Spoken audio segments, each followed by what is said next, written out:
Hello, welcome back to my YouTube channel PSR CS tutorial. So ಇವತ್ತಿನ ಒಂದು ಸೆಷನಲ್ಲಿ first PUC computer science Python NCERTಗೆ related ಆಗಿರುವಂತಹ chapter number 1ನ computer ಸಿಸ್ಟಮಿನ second part of the video ಇದಾಗಿರುತ್ತೆ. So continuation of the ಚಾಪ್ಟರ್ನ ಇಲ್ಲಿ ನೋಡ್ತಾ ಹೋಗೋಣ. Let's discuss about software. Software ಅಂದರೆ ಏನು? A set of instruction that performs particular task can be call it as a software. ಒಂದಿಷ್ಟು ನಿರ್ದಿಷ್ಟವಾದಂತಹ ಇನ್ಸ್ಟ್ರಕ್ಷನ್ನು ಸಿಸ್ಟಮಿಗೆ ಇದೇ ರೀತಿ ವರ್ಕನ್ನು ಮಾಡಬೇಕು, ಹೀಗೆ ಮಾಡಬೇಕು ಅಂತ ಏನು ಪರ್ಟಿಕ್ಯುಲರ್ ಟಾಸ್ಕನ್ನು ಕೊಡ್ತಾ ಹೋಗುತ್ತೆ, ಆ ಒಂದು ಸೆಟ್ ಆಫ್ ಇನ್ಸ್ಟ್ರಕ್ಷನನ್ನು ನಾವೇನಂತ ಕರಿತಾ ಇದ್ದೀವಿ ಅಂದರೆ ಸಾಫ್ಟ್ವೇರ್ ಅಂತ ಕರಿತಾ ಇದ್ದೀವಿ. ಸೊ ಎಕ್ಸಾಂಪಲ್ ಫಾರ್ ಸಾಫ್ಟ್ವೇರ್ ಅಂತ ಕೇಳೋದಾದರೆ ವಿಂಡೋಸ್ ಆಗಿರ್ಬೋದು, ಮೈಕ್ರೋಸಾಫ್ಟ್ ಎಕ್ಸೆಲ್ ಆಗಿರ್ಬೋದು, ಅಥವಾ ಯುಬಂಟು ಆಗಿರ್ಬೋದು, ಅಥವಾ ಎಕ್ಸೆಟ್ರಾ ಅಪ್ಲಿಕೇಶನ್ಸ್ ಯಾವ್ದು ಬರುತ್ತೆ ಸಾಫ್ಟ್ವೇರು, ಅದೆಲ್ಲದೂ ಕೂಡ ಎಕ್ಸಾಂಪಲ್ಸ್ ಆಫ್ ಸಾಫ್ಟ್ವೇರ್ ಆಗಿರುತ್ತೆ. ನೆಕ್ಸ್ಟ್ ಹಾರ್ಡ್ವೇರ್ ಅಂತ ಅಂದರೆ the physical component of the computer can be called as hardware. ನಾವು ಥಿಂಗ್ಸ್ಗಳನ್ನು physical component, touch and feel ಅಂತ ಏನು ಕರಿತೀವಿ, ಯಾವೆಲ್ಲ ಕಾಂಪೊನೆಂಟ್ಸ್ಗಳನ್ನು ನಾವು ಟಚ್ ಮತ್ತು ಫೀಲ್ ಮಾಡ್ಬೋದು, ಅಥವಾ ಎಕ್ವಿಪ್ಮೆಂಟ್ಸ್ ಅಂತ ಏನು ಕರಿತಾ ಇದ್ದೀವಿ ಅವುಗಳನ್ನು ನಾವು ಹಾರ್ಡ್ವೇರ್ ಅಂತ ಕರಿತಾ ಇದ್ದೀವಿ. ಎಕ್ಸಾಂಪಲ್ ಮಾನಿಟರ್, CPU, ಮೌಸ್ ಇವೆಲ್ಲವೂ ಕೂಡ ಹಾರ್ಡ್ವೇರ್ ಆಗಿರುತ್ತೆ. ಇನ್ನು ನೆಕ್ಸ್ಟ್ ನಾವು ಡಿಸ್ಕಸ್ ಮಾಡ್ತಾ ಇರುವಂಥ ಕಾನ್ಸೆಪ್ಟ್ ಬಂದು hard copy and soft copy. Hard copy ಅಂದ್ರೇನು, ಸಾಫ್ಟ್ ಕಾಪಿ ಅಂದರೆ ಏನು? ಈಗ ತುಂಬ ಜನ ಕೇಳಿರ್ತಾರೆ ಈ ವರ್ಡನ್ನು, soft copy materials, hard copy materials ಅಂತ. ಸೊ ಹಾರ್ಡ್ ಕಾಪಿ ಅಂದರೆ things which we can feel and touch. ಯಾವ ಮೆಟೀರಿಯಲ್ಸ್ಗಳನ್ನು ನಾವು ಟಚ್ ಆ್ಯಂಡ್ ಫೀಲ್ ಮಾಡ್ಬೋದು ಅವುಗಳನ್ನು ನಾವು ಹಾರ್ಡ್ ಕಾಪಿ ಅಂತ ಕರಿತಾ ಇದ್ದೀವಿ. ಡಾಕ್ಯುಮೆಂಟ್ಸ್, ಪ್ರಿಂಟೆಡ್ ಡಾಕ್ಯುಮೆಂಟ್ಸ್ ಅಂದರೆ ಜೆರಾಕ್ಸ್ ಅಂತ ಏನಿರುತ್ತೆ, ಟೆಕ್ಸ್ಟ್ ಬುಕ್ ಏನಿರುತ್ತೆ, ಪೇಪರ್ ಏನಿರುತ್ತೆ, ಇವೆಲ್ಲವೂ ಕೂಡ ನಾವು ಟಚ್ ಆ್ಯಂಡ್ ಫೀಲ್ ಮಾಡ್ಬೋದು. ಅದೇ ಕಂಪ್ಯೂಟರ್ ಕಾಂಪೊನೆಂಟ್ಸಲ್ಲಿ ಬಂದರೆ ಮಾನಿಟರ್, ಮೌಸ್, ಕೀಬೋರ್ಡ್ ಇವನ್ನೆಲ್ಲವನ್ನು ಟಚ್ ಆ್ಯಂಡ್ ಫೀಲ್ ಮಾಡ್ಬೋದಲ್ವ. ಸೊ ಅವುಗಳನ್ನು ನಾವು ಹಾರ್ಡ್ ಕಾಪಿ ಅಂತ ಕರೆದ್ವಿ. ಇನ್ನು ಸಾಫ್ಟ್ ಕಾಪಿ ಅಂತ ಅಂದರೆ ಡಾಕ್ಯುಮೆಂಟ್ಸ್ ಸಿಸ್ಟಮಿನ ಒಳಗಡೆ ಡಿಸ್ಪ್ಲೇ ಆಗ್ತಾ ಇರುವಂಥದ್ದನ್ನು ನಾವು ಸಾಫ್ಟ್ ಕಾಪಿ ಅಂತೇಳಿ ಕರಿತಾ ಇದ್ದೀವಿ. Discussing about software types. Software ಅಂದರೆ ಏನು ಅಂತ ನೋಡಿದ್ವಿ, ಸಾಫ್ಟ್ ಕಾಪಿ ಅಂದರೆ ಏನು ಅಂತ ನೋಡಿದ್ವಿ, ಹಾರ್ಡ್ ಕಾಪಿ ಅಂದರೆ ಏನು ಅಂತ ನೋಡಿದ್ವಿ, ಹಾರ್ಡ್ವೇರ್ ಅಂದರೆ ಏನು ಅಂತ ನೋಡಿದ್ವಿ. So next we are discussing about software types. ಸಾಫ್ಟ್ವೇರ್ಗಳಲ್ಲಿ ಎಷ್ಟು ವಿಧಗಳಾಗಿದೆ? ಮೇನ್ ಆಗಿ 3 ಟೈಪ್ಸ್ ಆಫ್ ಸಾಫ್ಟ್ವೇರ್ ಇದೆ. First one system software, second one programming tools and third one application software. ಈ 3 ಸಾಫ್ಟ್ವೇರ್ಗಳನ್ನು ಒನ್ ಬೈ ಒನ್ ನಾವು ಡಿಸ್ಕಸ್ ಮಾಡ್ತಾ ಹೋಗೋಣ. ಫಸ್ಟ್ ಒನ್ ಬಂದು system software. System software is an operating system. It is on most basic software which manages other application program. System software ಅಂತ ಅನ್ನೋದು ತುಂಬಾ important software ಆಗಿರುತ್ತೆ. ಆ ಒಂದು ಸಿಸ್ಟಮ್ ಸಾಫ್ಟ್ವೇರ್ ಇಲ್ಲ ಅಂತಂದರೆ ಡಿವೈಸಲ್ಲಿ ಸಿಸ್ಟಮ್ ವರ್ಕ್ ಆಗೋದೇ ಇಲ್ಲ. ಹಾಗಾಗಿ ಇದು ಬೇಸಿಕ್ ಸಾಫ್ಟ್ವೇರ್ ಅಂತ ಕೂಡ ಕರಿತಾ ಇದ್ದೀವಿ. ಬೆಸ್ಟ್ ಎಕ್ಸಾಂಪಲ್ ಅಂದರೆ ನಮ್ಮ ಹತ್ರ ಒಂದು ಮೊಬೈಲ್ ಇದೆ. ಮೊಬೈಲ್ ಇದ್ದರೆ ಸಾಕಾಗಲ್ಲ, ಅದನ್ನು ವರ್ಕ್ ಆಗಲಿಕ್ಕೆ ಬೇಸಿಕ್ ನಮಗೆ ಏನಿರಬೇಕು, ಆ್ಯಂಡ್ರಾಯ್ಡ್ ಸಾಫ್ಟ್ವೇರ್. ಆ್ಯಂಡ್ರಾಯ್ಡ್ ಸಾಫ್ಟ್ವೇರ್ ಅನ್ನೋದು ಒಂದು ಆಪ್ರೇಟಿಂಗ್ ಸಾಫ್ಟ್ವೇರ್ ಆಗಿರುತ್ತೆ ಮೊಬೈಲ್ದು. ಅದೇ ಥರ ಸಿಸ್ಟಮ್ಗಳಲ್ಲಿ ನಾವೇನು ವಿಂಡೋಸ್ ಆಗಿರ್ಬೋದು, ಲೈನೆಕ್ಸ್ ಆಗಿರ್ಬೋದು, ಯುಬಂಟು ಆಗಿರ್ಬೋದು, ಇವುಗಳನ್ನು ಬಳಸ್ತಾ ಇರ್ತೀವಲ್ವ, ಅದನ್ನು ನಾವು ಆಪರೇಟಿಂಗ್ ಸಿಸ್ಟಮ್ ಅಂತ ಕರಿತಾ ಇದ್ದೀವಿ. ಅಂದರೆ system works based upon the system software. Such software can be called as a system software ಅಂತ ಹೇಳ್ತಾ ಇದ್ದೀವಿ. So again system software mainly divides into 3 types. 3 ರೀತಿಯಾಗಿ ಎಗೈನ್ ಮತ್ತು ಸಿಸ್ಟಮ್ ಸಾಫ್ಟ್ವೇರ್ ಡಿವೈಡ್ ಆಗ್ತದೆ. ಒಂದು ಆಪರೇಟಿಂಗ್ ಸಿಸ್ಟಮ್, ಎರಡನೇದು ಸಿಸ್ಟಮ್ ಯುಟಿಲಿಟೀಸ್ ಆ್ಯಂಡ್ ಮೂರನೇದು device drives. ಇದು 3 ಕೂಡ ಟೈಪ್ಸ್ ಆಫ್ ಸಿಸ್ಟಮ್ ಸಾಫ್ಟ್ವೇರ್ ಆಗಿರುತ್ತೆ. ಒನ್ ಬೈ ಒನ್ ನಾವು ಡಿಸ್ಕಸ್ ಮಾಡ್ತಾ ಹೋಗೋಣ. ನಾವು ಡೈರೆಕ್ಟಾಗಿ ಸಿಸ್ಟಮ್ ಯುಟಿಲಿಟೀಸಿಗೆ ಬಂದಿದ್ದೀವಿ. Y? Because system software what we explained in the last ಸ್ಲೈಡಲ್ಲಿ ಸಿಸ್ಟಮ್ ಸಾಫ್ಟ್ವೇರ್ ಬಗ್ಗೆ ಏನು ಎಕ್ಸ್ಪ್ಲೈನ್ ಮಾಡಿದ್ವಿ, system software and the operating system both are same. Hence ಇಲ್ಲಿ ಮತ್ತೆ ಅದನ್ನು ರಿಪೀಟ್ ಮಾಡಿಲ್ಲ. ಡೈರೆಕ್ಟಾಗಿ we are going with the system software. It is used for maintenance and configuration. ಸಿಸ್ಟಮಿನ ಯುಟಿಲಿಟಿ ಬಗ್ಗೆ ಮತ್ತು ಸಿಸ್ಟಮಿನ ಮೇಂಟೆನೆನ್ಸ್ ಬಗ್ಗೆ ಮತ್ತು ಕಾನ್ಫಿಗರೇಷನ್ ಬಗ್ಗೆ ಯೂಸ್ ಮಾಡ್ಕೊಳ್ತಾ ಇದ್ರೆ ಆ ರೀತಿ ಸಾಫ್ಟ್ವೇರನ್ನು ನಾವು ಸಿಸ್ಟಮ್ ಯುಟಿಲಿಟೀಸ್ ಅಂತ ಕರಿತಾ ಇದ್ದೀವಿ. ಸಿಸ್ಟಮನ್ನು ಮೇಂಟೆನೆನ್ಸ್ ಅಂದರೆ ಸಿಸ್ಟಮ್ ನೀಟಾಗಿ ರನ್ ಆಗ್ತಾ ಹೋಗಬೇಕು, ಯಾವುದೇ ರೀತಿ ಡಾಕ್ಯುಮೆಂಟ್ಸ್ ಡ್ಯಾಮೇಜ್ ಆಗಬಾರ್ದು, ಕಿಲ್ ಆಗಬಾರ್ದು, ಅನ್ಅಥರೈಸ್ಡ್ ಪೀಪಲ್ ಹೊರಗಡೆಯಿಂದ ಬಂದು ಡಾಕ್ಯುಮೆಂಟ್ಸನ್ನು ಕ್ಯಾಚ್ ಮಾಡಬಾರ್ದು. ಸೊ ಈ ಎಲ್ಲ ಪರ್ಪಸ್ಸಿಂದ ಬಳಸ್ತಾ ಇರುವಂಥ ಸಾಫ್ಟ್ವೇರ್ಗಳನ್ನು ಸಿಸ್ಟಮ್ ಸಾಫ್ಟ್ವೇರ್ ಅಂತ ಕರೆದ್ವಿ. ಎಕ್ಸಾಂಪಲ್ ಆ್ಯಂಟಿವೈರಸ್ ಸಾಫ್ಟ್ವೇರ್ ಆಗಿರ್ಬೋದು, ಡಿಸ್ಕ್ ಕ್ಲೀನರ್ ಟೂಲ್ಸ್ ಆಗಿರ್ಬೋದು, ಎಕ್ಸೆಟ್ರಾ. ಸಿಸ್ಟಮಿಗೆ ಪ್ರೊಟೆಕ್ಟಿವ್ ಆಗಿ ವರ್ಕ್ ಆಗ್ತಿರುವಂತಹ ಒಂದು ಸಾಫ್ಟ್ವೇರ್ಗಳನ್ನು ನಾವು ಸಿಸ್ಟಮ್ ಯುಟಿಲಿಟೀಸ್ ಅಂತ ಕರೆದ್ವಿ. Next programming tools. It contains again mainly 3 types: classification of programming language and language translators, program development tools ಅಂತೇಳಿ 3 ರೀತಿಯಾಗಿ ಡಿವೈಡ್ ಆಗಿದೆ. ಅದರಲ್ಲಿ ಕ್ಲಾಸಿಫಿಕೇಷನ್ ಆಫ್ ಪ್ರೋಗ್ರಾಮ್ ಲ್ಯಾಂಗ್ವೇಜ್ ಏನು ಮಾಡುತ್ತೆ ಅಂದರೆ it converts low level language to the high level language. ಪ್ರೋಗ್ರಾಮಿಂಗಿನ low level ಲ್ಯಾಂಗ್ವೇಜಿಂದ high level ಲ್ಯಾಂಗ್ವೇಜ್ಗೆ ಕನ್ವರ್ಟ್ ಮಾಡ್ತಾ ಇದೆ ಪ್ರೋಗ್ರಾಮಿಂಗ್ ಟೂಲ್ಸು. ಇನ್ನು ಎರಡನೇದು ಬಂದು ಲ್ಯಾಂಗ್ವೇಜ್ ಟ್ರಾನ್ಸ್ಲೇಟರ್ ಅಂದರೆ ಲ್ಯಾಂಗ್ವೇಜ್ಗಳನ್ನು ಬದಲಾವಣೆ ಮಾಡ್ತಾ ಇದೆ.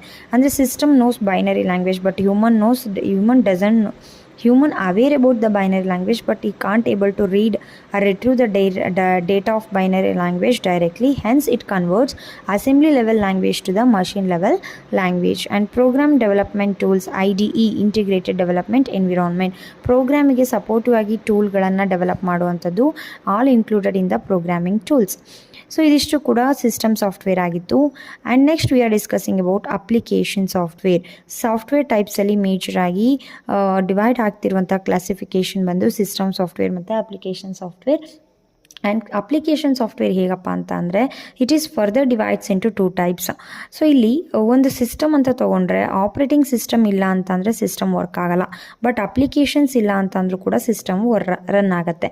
Based upon the user requirement, ಯೂಸರ್ಗೆ ಯಾವ ರೀತಿ ರಿಕ್ವೈರ್ಮೆಂಟ್ ಇದೆಯೋ ಆ ಒಂದು ರಿಕ್ವೈರ್ಮೆಂಟ್ ಬೇಸಿಸ್ ಮೇಲೆ ಆ್ಯಪ್ಸ್ಗಳನ್ನು ಅವ್ರು ಏನು ಮಾಡ್ತಾ ಹೋಗ್ತಾನೆ, ಡೌನ್ಲೋಡ್ ಮಾಡ್ತಾ ಹೋಗ್ತಾನೆ ಅಥವಾ ಯುಟಿಲೈಸ್ ಮಾಡ್ಕೊಳ್ತಾ ಹೋಗ್ತಾನೆ. ಸೊ ಇಲ್ಲಿ 2 ಟೈಪ್ಸ್ ಇದೆ ಅಪ್ಲಿಕೇಶನ್ ಸಾಫ್ಟ್ವೇರಲ್ಲಿ. ಫಸ್ಟ್ ಒನ್ ಬಂದು general purpose software, second one ಬಂದು ಕಸ್ಟಮೈಸ್ಡ್ ಸಾಫ್ಟ್ವೇರ್ ಅಂತೇಳಿ. ಜನರಲ್ ಪರ್ಪಸ್ ಅಂದರೆ ಲಾರ್ಜ್ ಸ್ಕೇಲಲ್ಲಿ ನಂಬರ್ ಆಫ್ ಪೀಪಲ್ಸು, ಸುಮಾರಷ್ಟು ಜನಕ್ಕೆ ಸೊಸೈಟಿಯಲ್ಲಿ ಹೆಲ್ಪ್ಫುಲ್ ಆಗುವಂಥ ಅಪ್ಲಿಕೇಶನ್ಸ್ಗಳನ್ನು ಜನರಲ್ ಪರ್ಪಸ್ ಸಾಫ್ಟ್ವೇರ್ ಅಂತ ಕರೆದ್ರು. For example it may B spreadsheet ಆಗಿರ್ಬೋದು, ಆಡೋಬ್ ಫೋಟೋಶಾಪ್ ಆಗಿರ್ಬೋದು, ಎಕ್ಸೆಟ್ರಾ. ಬಟ್ ಕಸ್ಟಮೈಸ್ ಸಾಫ್ಟ್ವೇರ್ ಅಂತಂದರೆ ಮಿನಿಮಮ್ ಸ್ಕೇಲಲ್ಲಿ, ಅಂದರೆ ಸ್ವಲ್ಪ ಜನಕ್ಕೆ ಮಾತ್ರ, ನಿರ್ದಿಷ್ಟವಾಗಿ ಸ್ಪೆಸಿಫಿಕ್ ಪೀಪಲ್ಸ್ಗಳಿಗೆ ಮಾತ್ರ ಯೂಸ್ಫುಲ್ ಆಗ್ತಾ ಇರುವಂಥ ಸಾಫ್ಟ್ವೇರ್ಗಳನ್ನು ಕಸ್ಟಮೈಸ್ಡ್ ಸಾಫ್ಟ್ವೇರ್ ಅಂತ ಕರೆದ್ರು. For example school management software. ಈ ಸ್ಕೂಲ್ ಮ್ಯಾನೇಜ್ಮೆಂಟ್ ಸಾಫ್ಟ್ವೇರ್ ಎಲ್ಲ ಇಂಡಸ್ಟ್ರಿಯವರಿಗೆ, ಎಲ್ಲ ಕಂಪನಿಗಳಿಗೆ ಹೆಲ್ಪ್ಫುಲ್ ಆಗೋದಿಲ್ಲ. ಯಾರೆಲ್ಲ ಸ್ಕೂಲ್ ಮ್ಯಾನೇಜ್ಮೆಂಟನ್ನು ನಡೆಸ್ತಾ ಇರ್ತಾರೆ ಅವರಿಗೆ ಈ ಒಂದು ಕಸ್ಟಮೈಸ್ಡ್ ಸಾಫ್ಟ್ವೇರ್, ನಿರ್ದಿಷ್ಟವಾಗಿ ಸ್ಪೆಸಿಫಿಕ್ ಏರಿಯಾದಲ್ಲಿ ವರ್ಕ್ ಆಗ್ತಿರುವಂತಹ ಅಪ್ಲಿಕೇಶನ್ ಸಾಫ್ಟ್ವೇರ್ಗಳನ್ನು ನಾವು ಕಸ್ಟಮೈಸ್ಡ್ ಅಪ್ಲಿಕೇಶನ್ ಸಾಫ್ಟ್ವೇರ್ ಅಂತ ಕೂಡ ಕರೆದ್ವಿ. ಸೊ ಮೇಜರಾಗಿ 2 ಟೈಪ್ಸ್ ಆಗಿ ಡಿವೈಡ್ ಆಗಿದೆ. ಯಾವುದು? Application software. So next we are discussing about proprietary or free and open source software. ಏನಿದು FOSS ಅಂದರೆ ಕೆಲವೊಂದಿಷ್ಟು ಸಾಫ್ಟ್ವೇರ್ಗಳು ಯಾವ ಲೈಸೆನ್ಸ್ ಅಂಡರಲ್ಲಿ ರಿಜಿಸ್ಟರ್ ಆಗಿರುತ್ತೆ. ಸೊ ಅದ್ರ ಬಗ್ಗೆ ಡಿಸ್ಕಸ್ ಮಾಡ್ತಾ ಇರುವಂಥ ಕಾನ್ಸೆಪ್ಟ್ ಬಂದು proprietary or free and open source software. FOSS stands for free and open source software. So ಈ ಒಂದು ಸಾಫ್ಟ್ವೇರ್ ಏನಪ್ಪ ಅಂತಂದರೆ, ಯಾವ ಒಂದು ಸಾಫ್ಟ್ವೇರು FOSS ಅಂಡರಲ್ಲಿ ಇರುತ್ತೋ ಆ ಒಂದು ಸಾಫ್ಟ್ವೇರ್ ಫ್ರೀಯಾಗಿ ಅವೈಲಬಲ್ ಆಗುತ್ತೆ ಯೂಸರ್ಸ್ಗೆ ಯೂಸ್ ಮಾಡಲಿಕ್ಕೆ. ಜೊತೆಗೆ ಆ ಒಂದು ಸಾಫ್ಟ್ವೇರ್ ಹೇಗೆ ಪ್ರಿಪೇರ್ ಆಗಿರುತ್ತೆ, ಯಾವ ಒಂದು ಕೋಡಿಂಗನ್ನು ಬಳಸಿ ಪ್ರಿಪೇರ್ ಆಗಿರುತ್ತೆ, ಅದರದ್ದು ಸೋರ್ಸ್ ಕೋಡ್ ಕೂಡ ಫ್ರೀಯಾಗಿ ಸಿಗ್ತಾ ಇದೆ. ಉದ್ದೇಶ ಏನಪ್ಪ ಅಂತಂದರೆ ಆ ಒಂದು ಸೋರ್ಸ್ ಕೋಡ್ಗಳನ್ನು ಬಳಸಿ ಯಾರಿಗೆಲ್ಲ ಕೋಡಿಂಗ್ ನಾಲೆಜ್ ಇರುತ್ತೋ ಅವರು ಫರ್ದರ್ ಡೆವಲಪ್ಮೆಂಟನ್ನು ಮಾಡ್ಕೋಬೋದು. ಸೊ ಆ ಒಂದು ಏಮಿಂದ ಕೆಲವೊಂದಷ್ಟು ಸಾಫ್ಟ್ವೇರ್ಗಳನ್ನು FOSS ಸಾಫ್ಟ್ವೇರ್ ಅಂತ ಹೇಳಿ ಕರಿತಾ ಇದ್ವಿ. ಅದರಲ್ಲಿ ಕೆಲವೊಂದು ಎಕ್ಸಾಂಪಲ್ಸ್ ಅಂದರೆ Ubuntu, Python, Libre Office, Mozilla Firefox, etcetera. ಈ ಎಲ್ಲ ಸಾಫ್ಟ್ವೇರ್ಗಳು FOSS ಸಾಫ್ಟ್ವೇರ್ ಅಂಡರಲ್ಲಿ ಬರ್ತಾ ಇದೆ. ಇನ್ನು ಫ್ರೀವೇರ್ ಸಾಫ್ಟ್ವೇರ್ ಅಂತ ಅಂದರೆ this software is free to use but there source code is not available. ಕೆಲವೊಂದಿಷ್ಟು ಅಪ್ಲಿಕೇಶನ್ ಸಾಫ್ಟ್ವೇರ್ಗಳು ಅಥವಾ ಕೆಲವೊಂದಿಷ್ಟು ಸಾಫ್ಟ್ವೇರ್ಗಳು ಅದು ಅಪ್ಲಿಕೇಶನ್ ಸಾಫ್ಟ್ವೇರೇ ಆಗಬೇಕು ಅಂತೇನಿಲ್ಲ. It may be a system software, system utility software or application software. ಯಾವುದೇ ರೀತಿ ಸಾಫ್ಟ್ವೇರ್ಗಳಾಗಿರ್ಬೋದು, ಅದ್ರ ಸಾಫ್ಟ್ವೇರ್ ಮಾತ್ರ ಫ್ರೀಯಾಗಿ ಯೂಸ್ ಮಾಡಲಿಕ್ಕೆ ಅವೈಲಬಲ್ ಆಗ್ತಾ ಇದೆ. ಅದ್ರ ಡೆವಲಪ್ ಆಗಿರುವಂತಹ ಸೋರ್ಸ್ ಕೋಡು ಫ್ರೀಯಾಗಿ ಸಿಗ್ತಾ ಇಲ್ಲ. ಸೊ ಈ ರೀತಿ ಇರುವಂತಹ ಲೈಸೆನ್ಸ್ ಅಂಡರಲ್ಲಿ ಬರುವಂಥ ಸಾಫ್ಟ್ವೇರ್ಗಳನ್ನು ಫ್ರೀವೇರ್ ಸಾಫ್ಟ್ವೇರ್ ಅಂತ ಹೇಳಿ ಕರೆದ್ರು. ಇನ್ನು ಲಾಸ್ಟ್ ಒಂದು ಬಂದು ಪ್ರೊಪ್ರಿಯೇಟರಿ ಸಾಫ್ಟ್ವೇರ್. ಸೊ ಈ ಪ್ರೊಪ್ರಿಯೇಟರಿ ಸಾಫ್ಟ್ವೇರ್ ಅಂಡರಲ್ಲಿ ಸಾಫ್ಟ್ವೇರ್ಗಳು ಹೇಗೆ ಅವೈಲಬಲ್ ಆಗ್ತಾ ಇದೆ ಅಂದರೆ ಯಾವುದು ಕೂಡ ಫ್ರೀಯಾಗಿ ಸಿಗ್ತಾ ಇಲ್ಲ. ಇಟ್ ಮೇ ಬಿ ಸಾಫ್ಟ್ವೇರ್ ಆದರೂ ಆಗಿರ್ಬೋದು ಅಥವಾ ಸೋರ್ಸ್ ಕೋಡ್ ಆದರೂ ಆಗಿರ್ಬೋದು. ನಾವು ಯಾವುದಾದ್ರೂ ಸಾಫ್ಟ್ವೇರನ್ನು ಪ್ರೊಪ್ರಿಯೇಟರಿ ಅಂಡರ್ ಸಾಫ್ಟ್ವೇರಲ್ಲಿ ಬರ್ತಾ ಇರುವಂತಹ ಸಾಫ್ಟ್ವೇರ್ಗಳನ್ನು ಏನಾದರೂ ಯೂಸ್ ಮಾಡಬೇಕು ಅಂದರೆ ಪರ್ಟಿಕ್ಯುಲರ್ ವೆಂಡರ್ಸ್ ಅಂದರೆ ಓನರ್ಸ್ ಹತ್ರ ಪರ್ಚೇಸ್ ಮಾಡಿ ನಾವು ಸಾಫ್ಟ್ವೇರ್ಗಳನ್ನು ಬಳಸಬೇಕಾಗತ್ತೆ. ಸೊ ಈ ರೀತಿ ಸಾಫ್ಟ್ವೇರ್ಗಳನ್ನು ನಾವು ಪ್ರೊಪ್ರಿಯೇಟರಿ ಸಾಫ್ಟ್ವೇರ್ ಅಂತ ಕರೆದ್ವಿ. ಎಕ್ಸಾಂಪಲ್ ಮೈಕ್ರೋಸಾಫ್ಟ್ ವಿಂಡೋಸ್ ಆಗಿರ್ಬೋದು, ಟ್ಯಾಲಿ ಆಗಿರ್ಬೋದು, ಕ್ವಿಕ್ ಹೀಲ್ ಆಗಿರ್ಬೋದು, ಎಕ್ಸೆಟ್ರಾ. ಈ ರೀತಿ ಸಾಫ್ಟ್ವೇರ್ಗಳೆಲ್ಲವೂ ಕೂಡ ಬರ್ತಾ ಇರುವಂಥದ್ದು ಪ್ರೊಪ್ರಿಯೇಟರಿ ಸಾಫ್ಟ್ವೇರಲ್ಲಿ. ಸೊ ಇದಿಷ್ಟು ಆಗಿತ್ತು proprietary, free and open source software. Discussing operating system. ಏನಿದು operating system? It manages all the resource of a computer, that is hardware including CPU, RAM, disk, network and other input devices. It controls application software and device drives and it manages system security. ಈ operating system ಏನಪ್ಪ ಅಂತಂದರೆ ಒಂದು bridge ಆಗಿ communicate ಮಾಡುತ್ತೆ. ಎದ್ರ ನಡುವೆ ಅಂತಂದರೆ ಒಂದು ಸಿಸ್ಟಮ್ ಮತ್ತು ಯೂಸರ್ನ ಮಿಡಲಲ್ಲಿ ಒಂದು ಇಂಟರ್ಫೇಸ್ ಆಗಿ ವರ್ಕ್ ಮಾಡುವಂಥದ್ದನ್ನು ಆಪರೇಟಿಂಗ್ ಸಿಸ್ಟಮ್ ಅಂತ ಕರಿತಾ ಇದ್ವಿ.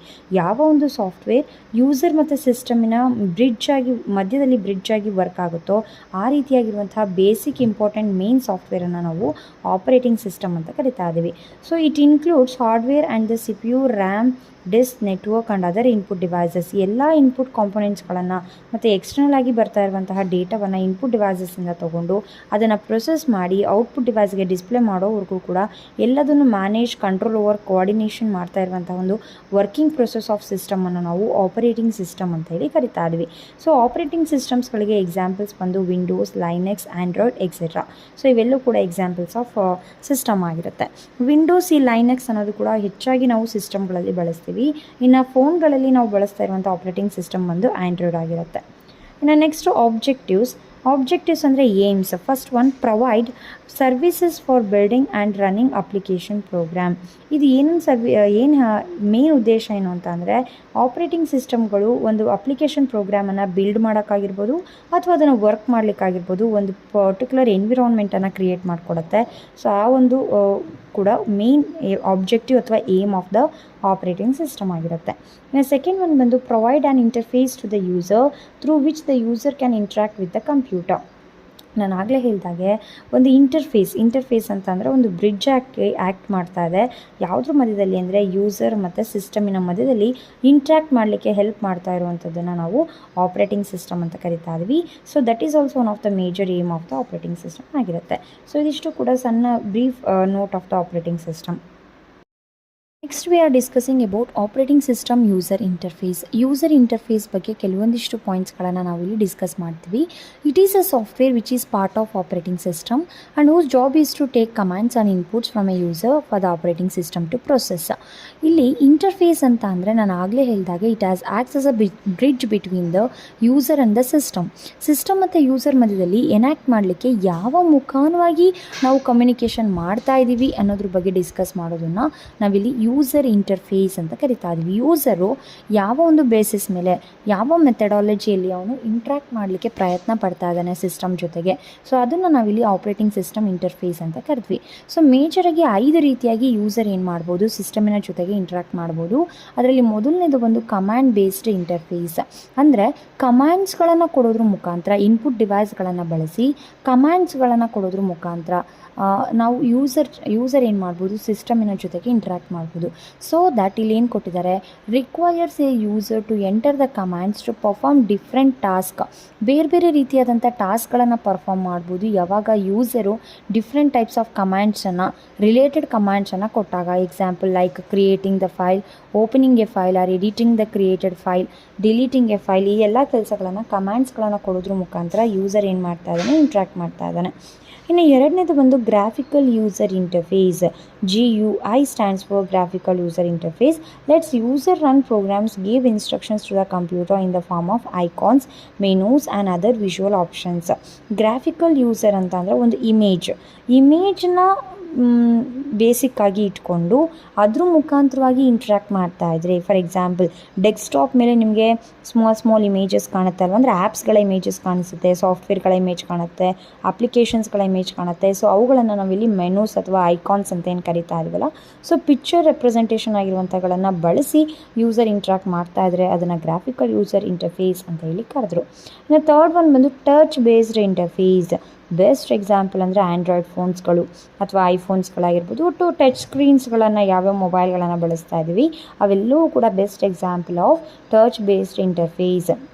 ಈಗ ಫಾರ್ ಎಕ್ಸಾಂಪಲ್ ಇಲ್ಲಿ ಏನು ಕೊಟ್ಟಿದ್ದಾರೆ, allows us to interact with the system simply using the touch ಇನ್ಪುಟನ್ನು ಅವ್ನು ಯಾವ ರೀತಿ ಇಂಟ್ರ್ಯಾಕ್ಟ್ ಮಾಡ್ತಾ ಇದ್ದಾನೆ ಅಂದರೆ ಟಚ್ ಮಾಡೋದ್ರ ಮುಖಾಂತರ, ಸ್ಕ್ರೀನಲ್ಲಿ ಕಾಣಿಸ್ತಾ ಇರುವಂಥ ಆಪ್ಷನ್ಸ್ಗಳನ್ನು ಟಚ್ ಮಾಡೋದ್ರ ಮುಖಾಂತರ ಅವನು ಏನು ಮಾಡ್ತಾ ಇದ್ದಾನೆ, ಇಂಟ್ರ್ಯಾಕ್ಟ್ ಮಾಡ್ತಾ ಇದ್ದಾನೆ user. So that is we call touch based interface. Example Android or Windows. Android ಫೋನ್ಸ್ಗಳಿರುತ್ತೆ ಅಥವಾ ವಿಂಡೋಸ್ ಫೋನ್ಸ್ಗಳು ಕೂಡ ಇರುತ್ತೆ. ಸೊ ಅವುಗಳಲ್ಲಿ ಹೆಚ್ಚಾಗಿ ನಾವು ಆ್ಯಂಡ್ರಾಯ್ಡಲ್ಲಿ ಏನು ಮಾಡ್ತೀವಿ, ಇನ್ಫಾರ್ಮೇಷನ್ ಇನ್ಪುಟ್ ಮಾಡಬೇಕು ಅಂದರೆ ಆ ಸ್ಕ್ರೀನ್ ಮೇಲೆ ಕಾಣ್ತಾ ಇರುವಂಥ ಆಪ್ಷನ್ಸ್ಗಳನ್ನು ಟಚ್ ಮಾಡೋದ್ರ ಮುಖಾಂತರ ಇಂಟ್ರ್ಯಾಕ್ಟ್ ಮಾಡ್ತಾ ಇರ್ತೀವಿ.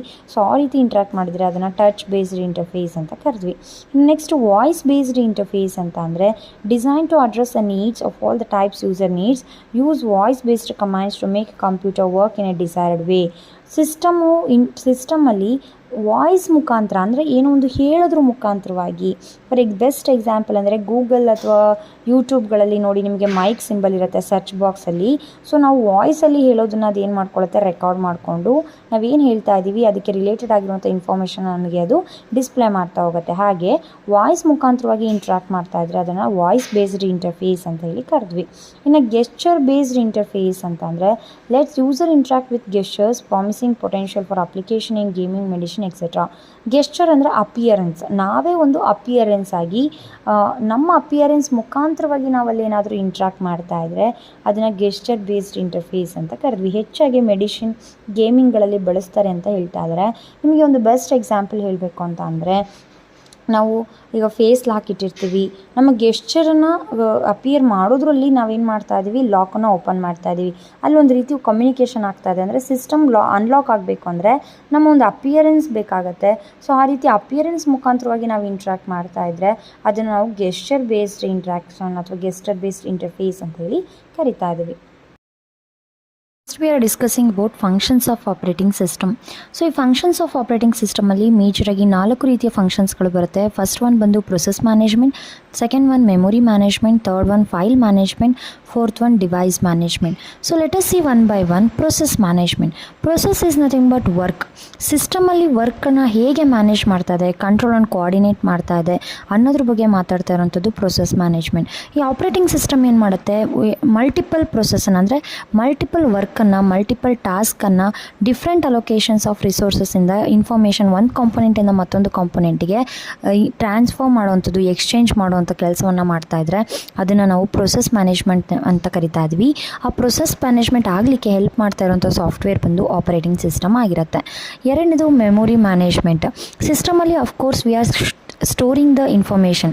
ನಾವೇನೆಲ್ಲ ಪ್ರೊಸೆಸನ್ನು ಮಾಡ್ತಾ ಇದ್ದೀವಿ, ಏನೆಲ್ಲ ವರ್ಕನ್ನು ಮಾಡ್ತಾ ಇದ್ದೀವಿ, ಆ ಒಂದು ಡೇಟಾವನ್ನು ಸ್ಟೋರ್ ಮಾಡ್ತಾ ಇದ್ದೀವಿ. ಸೊ ಈ ಒಂದು ಡೇಟಾ ಪ್ರೈಮರಿ ಮೆಮೊರಿ ಅಂದರೆ ಮೇನ್ ಮೆಮೊರಿಯಲ್ಲಿ ಸ್ಟೋರ್ ಆಗ್ತಾ ಹೋಗುತ್ತೆ. ಅದು ಟೆಂಪ್ರವರಿ ಸ್ಟೋರ್ ಆಗ್ತಾ ಇರುತ್ತೆ ಮತ್ತು ಪರ್ಮನೆಂಟ್ ಕೂಡ ಸ್ಟೋರ್ ಆಗ್ತಾ ಇರುತ್ತೆ. ಸೊ ನಾವು ಇನ್ಫಾರ್ಮೇಷನ್ನ ಸೇವ್ ಮಾಡಿಲ್ಲ ಅಂದರೆ ರ್ಯಾಮಲ್ಲಿ ಟೆಂಪ್ರವರಿಯಾಗಿ ಸ್ಟೋರ್ ಆಗ್ತಾ ಇರುತ್ತೆ. ಇನ್ ಕೇಸ್ ನಾವು ಸೇವ್ ಮಾಡಿದ್ವಿ ಅಂದರೆ ರೋಮಲ್ಲಿ ಪರ್ಮನೆಂಟಾಗಿ ಸ್ಟೋರ್ ಆಗ್ತಾ ಇರುತ್ತೆ. ಅನ್ವಾಂಟೆಡ್ ಆಗಿ ಸ್ಟೋರ್ ಆಗಿರುವಂಥ ಡೇಟಾವನ್ನು, ಇನ್ಫಾರ್ಮೇಷನನ್ನು ಸರ್ಚ್ ಮಾಡಿ ಆಕ್ಯುಪೈ ಮಾಡ್ಕೊಳ್ದೇ ಡಿಲೀಟ್ ಮಾಡುವಂಥ ಕೆಲಸ ಆಗಿರ್ಬೋದು ಅಥವಾ ಮೆಮೊರಿಯನ್ನು ಮ್ಯಾನೇಜ್ ಮಾಡುವಂಥದ್ದಾಗಿರ್ಬೋದು. ಸೊ ಎಲ್ಲೂ ಕೂಡ ಲೂಪ್ ಹೋಲ್ಸನ್ನು ಕ್ರಿಯೇಟ್ ಮಾಡಿದೆ. ಸೊ ಅನ್ವಾಂಟೆಡ್ ಮೆಮೊರಿ ಕ್ರಿಯೇಟ್ ಆಗದೇ ಇರೋಂಗೆ ನೋಡ್ಕೊಳ್ಳೋವಂಥ ಕೆಲಸ ಬಂದು ಆಪ್ರೇಟಿಂಗ್ ಸಿಸ್ಟಮ್ ಆಗಿರುತ್ತೆ.